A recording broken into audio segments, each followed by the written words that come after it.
Yo, what's happening, YouTube? Afro Cuban here, and I'm back with another episode of what my DC movie universe would be like. This is the series that I've created where I hypothetically reboot and rewrite the DC movie universe, and I break down in order which movies I will put out and explain the details and the plot of each of those movies.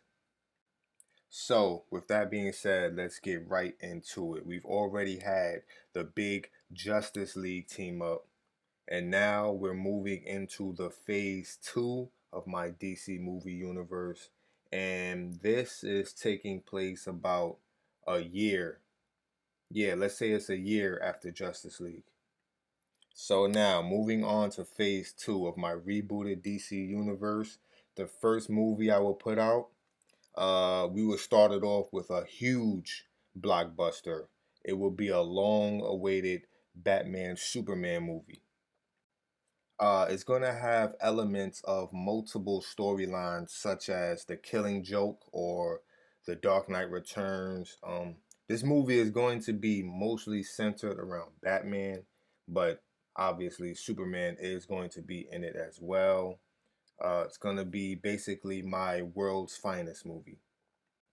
And I'm also going to try to flesh out and explain as much as I can because I don't want anyone to be confused as to what's going on or hear me explaining the details and think that I'm just merging together multiple storylines for no reason. Basically, I'm going to try my best to explain why and how some of these things are happening.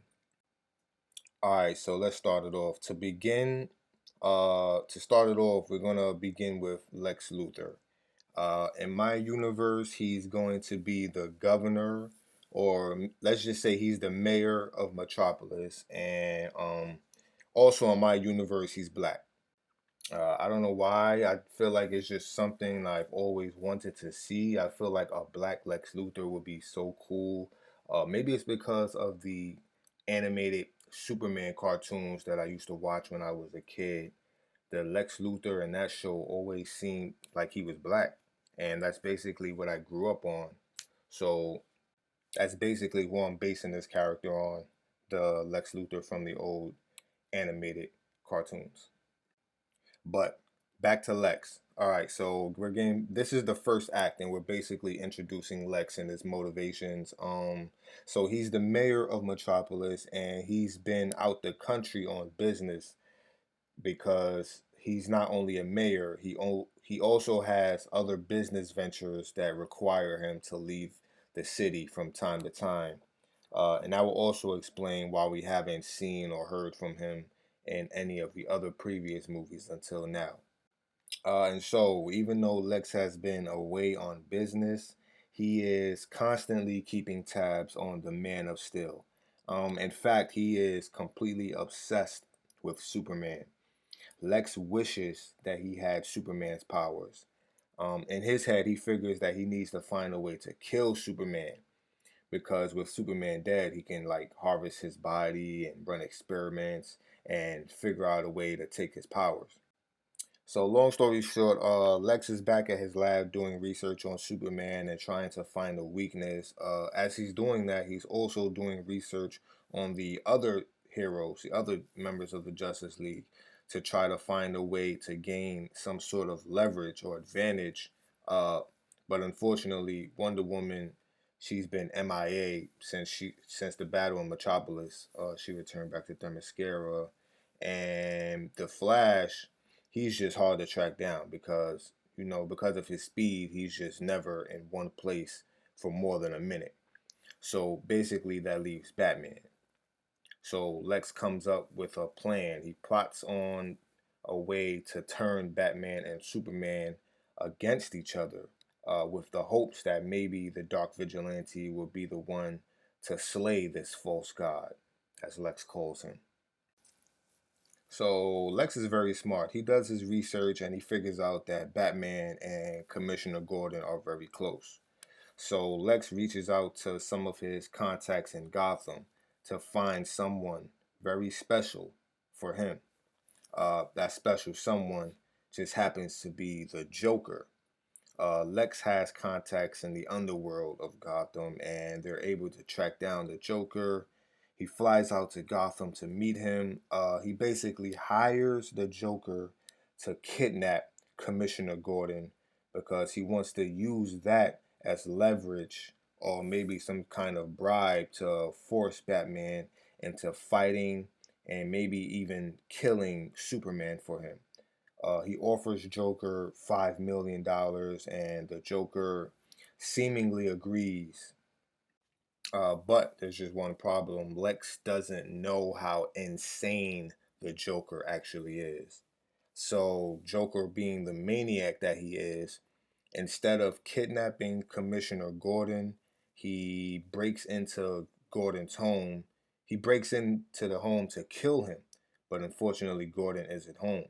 So instead, he shoots his daughter, Barbara Gordon, hitting her in the spine and paralyzing her. And I know some of you are probably thinking, why is he doing the Killing Joke storyline? And Barbara was never even introduced as Batgirl. Uh, Basically, in my universe, she's never going to be Batgirl. Batgirl doesn't exist. She will, however, become Oracle in the future. But that's a story for another movie.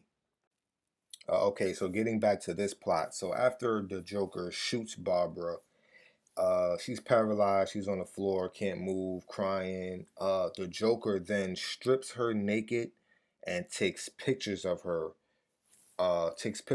naked, paralyzed body, and he has the pictures sent to Gordon's office. He also has the pictures posted online for the whole world and social media to see.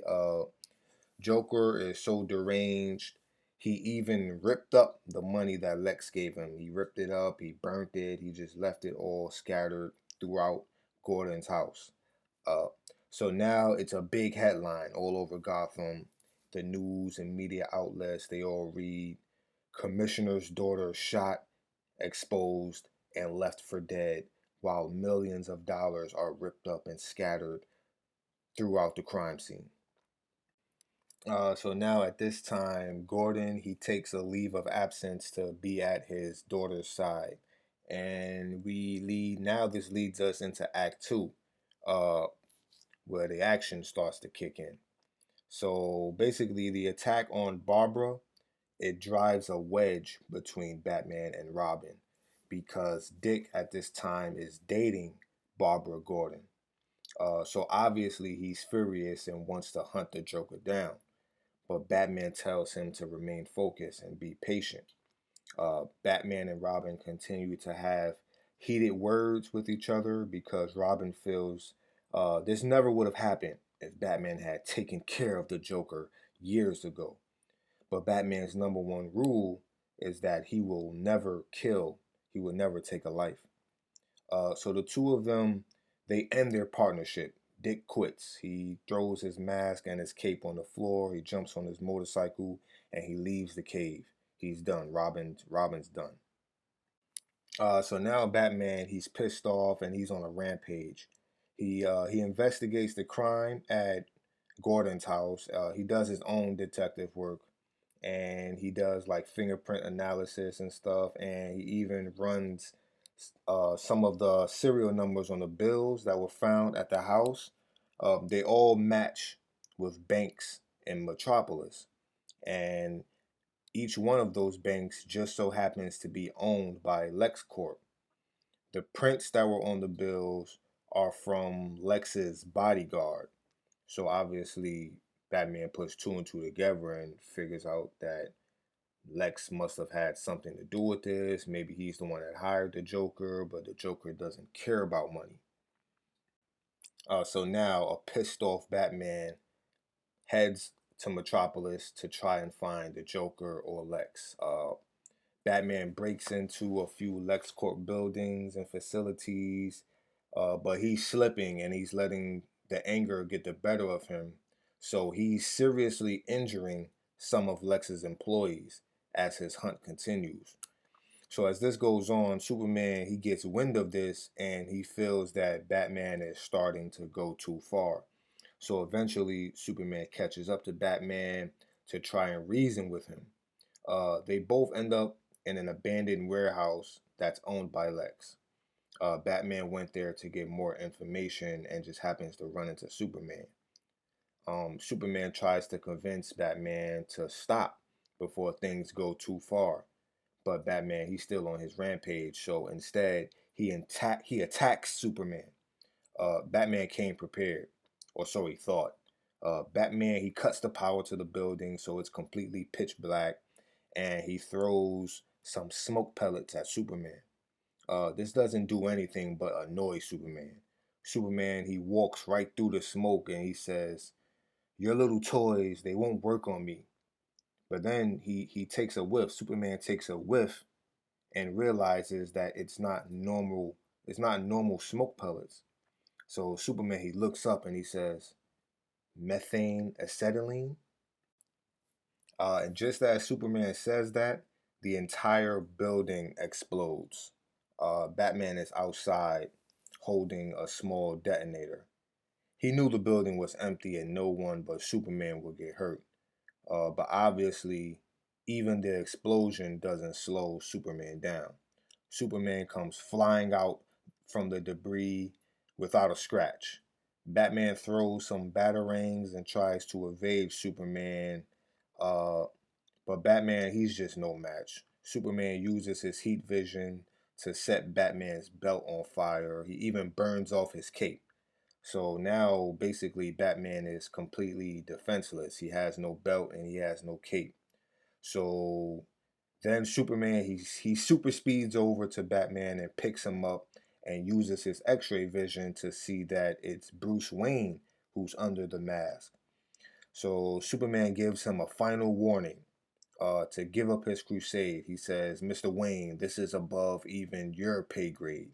Your brand of vigilantism is borderline terrorism, and I won't allow it." He then throws Batman into the pile of rocks. So Batman, he actually dislocates his shoulder. Batman is injured now. So Superman tells him to stop his pursuit and leave Metropolis, or next time he won't take it so easy on him. And then Superman, he just blasts off into the sky. So Batman, he's injured, he's broken, he's now forced to give up his search for Lex. But as we all know, Batman never really gives up. So a few days later, he recuperates and he builds an armored mech suit. And he returns to Metropolis for round two. Unbeknownst to Superman, during their fight, when Superman was holding Bruce, Bruce was able to slip a tracker onto Superman's cape. So during the few days he took to recuperate, he was also watching and listening to Superman, and he discovered that he's secretly Clark Kent. So now Bruce, he lures Superman back for round two by leaving a fake clue that his mother has been kidnapped. But she's actually fine. Bruce Wayne, he just made it to where she would win some resort tickets to a getaway island for vacation. So she's fine. She's somewhere on vacation, paid for by Bruce Wayne. He's just doing all this to mess with Clark. So at this point, Superman, he flies over to where Batman has led him. His eyes are glowing red in anger, and he yells, "Where is she? Where is Mrs. Kent?" Uh, and Batman, he's in his mech suit. He just smirks and says, "Your mother is fine, Clark. I can never bring myself to hurt anyone named Martha." Superman's eyes, they power back down to normal, and Superman has a confused look on his face. He whispers, "How did you?" But as he's in the middle of saying that, Batman, he punches him. And this punch was so strong and so powerful, it shatters the glass on every car on the block. Superman kneels over to catch his breath, then flies back towards Batman, and they get into an explosive battle. They appear to be evenly matched, but Superman was actually holding back. So then he screams, "Enough!" He uses his super speed and heat vision to put a huge dent in Batman's armor. Superman at this point is beginning to overwhelm Batman. So now Batman is forced to use his last resort. He pulls out a secret weapon. His chest plate opens up and he sprays a kryptonite mist in Superman's face. So now, as Superman is on his knees trying to catch his breath, Batman, he just begins pummeling him. He's beating blood out of him. He's smashing him into cars. Uh, this goes on for a while. Batman is just wailing on Superman. So as the fight reaches its climax, Superman's face is badly swollen, uh, his body badly beating. He's wheezing and gasping for air. It looks like Batman is about to kill Superman. But then he suddenly stops. Batman takes off his mech suit helmet and he gives his famous Dark Knight speech. He says, "You'll live. The kryptonite will work its way out of your system in a few hours. You see, I didn't come here to kill you, Clark. I came here to give you a warning. A warning to stay out of my way. A warning that next time I won't hold back. And now, in all of your most precious and private moments, you will know and you will remember that I'm the one man who beat you." So while all of this is going on, one of Lex's goons is hiding in the shadows. He's watching and recording the whole thing for Lex. This wasn't Lex's initial plan to get them to fight, but nonetheless, it seems to have worked out because it seems that Batman is about to kill Superman. But obviously, he doesn't do it. Batman knew that they were being watched, and after the fight, he follows the goon back to a nearby underground bunker where Lex was hiding. This bunker, it's underground and it's covered by lead pavement. So this way, Superman, he won't be able to ever find them or figure out what Lex has really been up to. So shortly after, Batman, he breaks into this private LexCorp bunker and he's finally face to face with Lex. He grabs Lex and throws him across the room. Lex's bodyguards, they pull out their guns, but Batman, he quickly incapacitates them, and then he goes over to Lex and picks him up by the throat and yells, "Where is he?" Uh, Obviously referring to the Joker. Lex replies, "I have no clue where the idiotic sociopath is hiding. I paid him to grab the commissioner, not to cripple and sexually harass his daughter. That's not how I do business." And as Lex was speaking, Batman noticed a small device with a blinking red light in Lex's hand. It was some kind of remote. And just at that moment, a giant android grabs Batman and throws him through the wall. And it's revealed to be Amazo. And by the way, in my universe, Amazo, he doesn't have the ability to copy other superheroes' powers. Basically, he was built by Lex to be Superman's equal. So he just basically does what Superman does. So the android, he's not at full power yet. Amazo, he's super strong and he has heat vision, but he can't fly. So this gives Batman a fighting chance for a while. Batman, his mech suit got damaged during the fight with Superman, so he's basically taking on Amazo in his regular bat suit. And the longer Amazo fights, the stronger and smarter he becomes. So after a short while, Batman eventually starts to become overwhelmed and overpowered by Amazo. So the fight continues for a while, and eventually Amazo gets the better of Batman. He's holding him by the throat and he's preparing to deliver the killing blow. But then Superman comes crashing in and he tackles Amazo into the next room. Superman and Amazo fight for a while, but because of the recent damage caused by Batman, Superman is not at 100%. And Amazo seems to be getting the better of Superman as well. Batman takes this time to hack into one of Lex's computers to find Amazo's weakness. So as that's going on, Superman, he's taking a beating from Amazo, and he's on the floor, he's beaten, he's weak. And at that moment, that's when Batman yells, "He's vulnerable to freezing temperatures." So then Batman runs into the room and throws an exploding batarang at Amazo's face to distract and disorientate him. Superman uses this distraction to his advantage and uses his freeze breath to freeze Amazo in his tracks, and then punches him into 1,000 pieces. It was a long, hard-fought battle, but the fight is finally done. And so Batman and Superman, who are both badly bruised and injured, they walk towards each other to shake hands and apologize. The Joker, once again, was never caught, and Lex, he slipped away during the fight, and he's smart enough to make sure that nothing in that lab can incriminate him, so he's basically off the hook as well.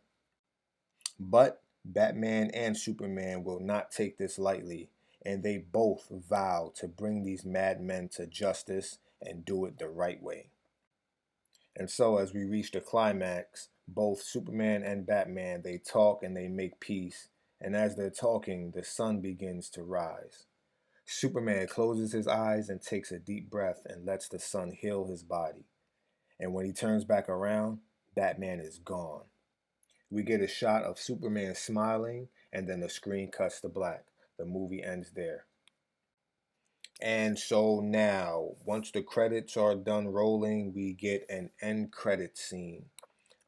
In this scene, we see a man. He's in the shadows. He's running and jumping from rooftop to rooftop. And as he's doing that, we hear a voiceover monologue from Superman. He's explaining a story that he read. It's about a brave hero from Krypton, a protector of innocence. We then cut to a flashback scene where we see Superman and Robin. They're talking to each other, and Superman is explaining how this hero was so selfless and courageous, and how he was able to pull off many death-defying acts to protect his planet and save the people he cared about. And then the screen cuts to black as we hear Superman say, "And they called this brave hero the Nightwing."